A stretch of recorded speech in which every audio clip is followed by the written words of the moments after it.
की चादर ने शहर को ढक लिया था। एक पुराने भव्य महल में सदियों से सोई हुई एक आत्मा जाग उठी। उसकी आंखें रक्त की लालिमा से चमक उठी। वह था ड्रैकुला, एक शक्तिशाली और खतरनाक वैम्पायर। सदियों की नींद से जागने के बाद ड्रैकुला ने महसूस किया कि दुनिया बदल गई है। टेक्नोलॉजी ने दुनिया को बदल दिया था, लेकिन उसकी प्यास, खून की प्यास, वही पुरानी थी। वह शहर में निकला अपनी भूख मिटाने के लिए। शहर की सड़कों पर घूमते हुए उसने एक युवा लड़की को देखा। उसकी त्वचा चांदनी की तरह चमक रही थी और उसके खून का स्वाद उसे लुभा रहा था। वो धीरे धीरे उसके पास गया और उसके गले पर अपने नुकीले दांत दबा दिए।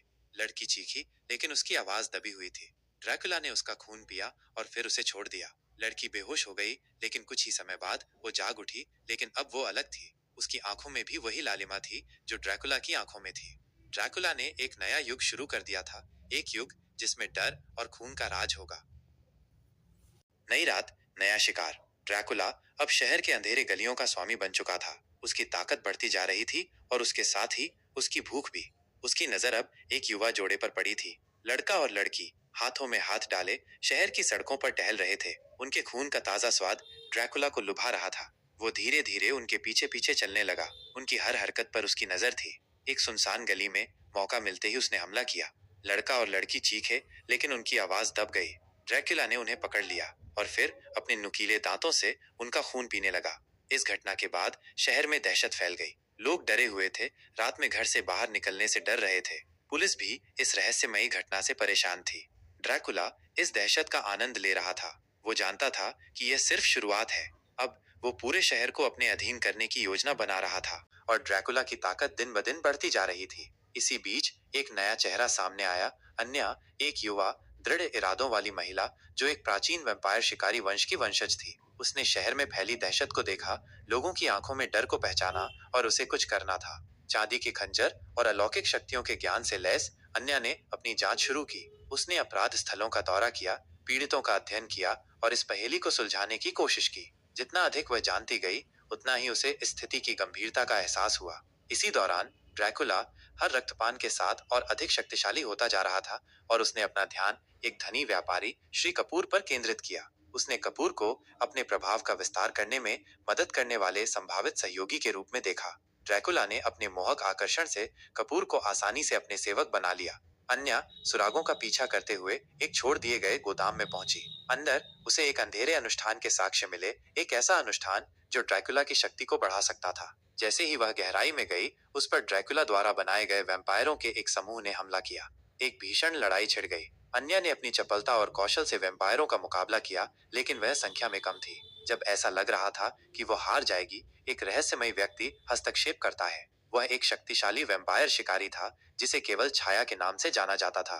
छाया ने अपनी तीव्र और घातक चालों से वैम्पायरों को आसानी से मार गिराया। वो अन्या की ओर मुड़ा, उसकी आंखें प्राचीन ज्ञान से भरी थीं। वैम्पायर की शक्ति बढ़ रही है, उसने चेतावनी दी। हमें उसे रोकना होगा, इससे पहले कि बहुत देर हो जाए। अन्या मदद के लिए आभारी छाया के साथ मिलकर काम करने के लिए तैयार हो गई। साथ में उन्होंने शहर को उस अंधकार से बचाने की शपथ ली जो उस पर छा गया था। जैसे ही रात ढली, अच्छाई और बुराई के बीच की शाश्वत लड़ाई का एक नया अध्याय शुरू हुआ। अन्य और छाया शहर के अंधेरे कोनों में गहराई तक जा रहे थे और उन्होंने एक भयावह सच्चाई का पता लगाया। ड्रैकुला अन्य अंधेरे प्राणियों के साथ एक शक्तिशाली गठबंधन बना रहा था। चुड़ैलों का एक समूह, वेयरवोल्व्स का एक पैक और भूतों की एक भीड़ ने वैम्पायर लॉर्ड के प्रति अपनी निष्ठा की प्रतिज्ञा की थी। इस बीच श्री कपूर ड्रैकुला के जादू के अधीन शहर की अर्थव्यवस्था को अस्थिर करने के लिए अपने प्रभाव का उपयोग कर रहा था। व्यापार ढह गए और लोग पीड़ित हुए। शहर पूर्ण संकट के कगार पर था। अन्य और छाया जानते थे कि उन्हें तेजी से कार्य करना होगा। उन्होंने अंधेरे गठबंधन की एक गुप्त बैठक पर हमला किया, जहां ड्रैकुला विश्व प्रभुत्व के लिए अपनी योजनाओं की रूपरेखा तैयार कर रहा था। एक भीषण लड़ाई छिड़ गई, जिसमें अलौकिक शक्तियां रात में टकरा रही थीं।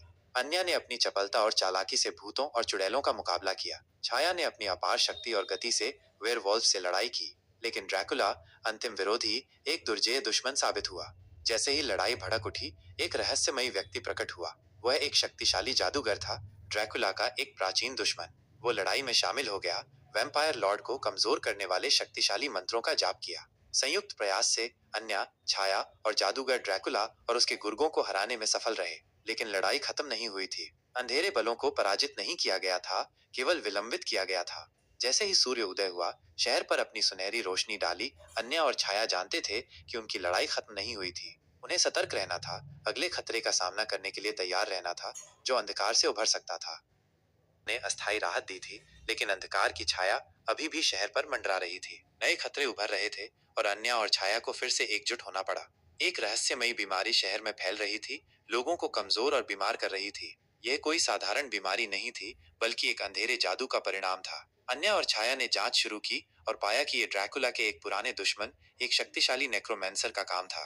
नेक्रोमैंसर ने मृतकों को पुनर्जीवित कर रहा था, एक भयानक सेना बना रहा था। ये जीवित लाश ड्रैकुला के पुराने गुर्गों की तुलना में कहीं अधिक खतरनाक थे। अन्या और छाया ने नेक्रोमैंसर के ठिकाने का पता लगाया, एक प्राचीन कब्रिस्तान। वहां उन्होंने एक भयानक दृश्य देखा। हजारों लाशें नेक्रोमैंसर के आदेश का इंतजार कर रही थीं। एक भीषण लड़ाई छिड़ गई। अन्या और छाया ने बहादुरी से लड़ाई की, लेकिन लाशों की संख्या बहुत अधिक थी। जब सब कुछ खोया हुआ लग रहा था, छाया ने एक प्राचीन जादू का उपयोग किया, जिससे एक शक्तिशाली रक्षा कवच पैदा हुआ। इस कवच ने उन्हें लाशों के हमले से बचाया और उन्हें नेक्रोमैंसर तक पहुंचने का मौका मिला। एक अंतिम संघर्ष के बाद नेक्रोमैंसर पराजित हो गया और उसके जादू टूट गया। लाशें फिर से मृत हो गईं, लेकिन खतरा पूरी तरह से टल नहीं पाया था। ड्रैकुला भले ही कमजोर हो गया हो, लेकिन वो अभी भी जीवित था और वो बदला लेने के लिए लौटेगा। अन्या और छाया को सतर्क रहना होगा, क्योंकि अंधकार की छाया हमेशा मंडराती रहेगी। के बाद शहर ने कुछ समय के लिए शांति का अनुभव किया, लेकिन यह शांति क्षणभंगुर थी।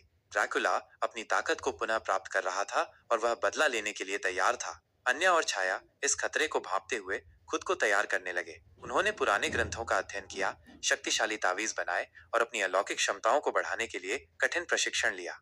ड्रैकुला ने एक नई योजना बनाई। वह एक प्राचीन शक्ति को जगाएगा, एक शक्ति जो उसे अजेय बना देगी। इस शक्ति को जगाने के लिए उसे एक विशेष अनुष्ठान करना होगा, जिसके लिए उसे एक प्राचीन कलाकृति की आवश्यकता होगी। अन्या और छाया ने इस योजना के बारे में पता लगा लिया। वे कलाकृति को हासिल करने के लिए एक दौड़ में थे, लेकिन ड्रैकुला के गुर्गे भी इसी लक्ष्य पर थे। एक तीव्र पीछा के बाद अन्या और छाया ने कलाकृति को हासिल कर लिया, लेकिन ड्रैकुला ने भी अपनी योजना को अंजाम दिया। उसने प्राचीन शक्ति को जगा दिया और वो अजेय हो गया। एक अंतिम निर्णायक लड़ाई हुई। अन्या, छाया और उनके साथी अपनी पूरी ताकत झोंक कर ड्रैकुला से लड़ने के लिए तैयार थे। एक भीषण युद्ध छिड़ गया, जिसमें अलौकिक शक्तियां टकरा रही थीं। आखिरकार संयुक्त प्रयास से अन्या और उसके साथियों ने ड्रैकुला को पराजित कर दिया। प्राचीन शक्ति को फिर से सील कर दिया गया और अंधकार का खतरा खत्म हो गया। शहर ने राहत की सांस ली, लेकिन अन्या और छाया जानते थे कि अंधकार कभी भी पूरी तरह से खत्म नहीं होता। वे सतर्क रहेंगे, क्योंकि भविष्य में और भी खतरे आ सकते हैं।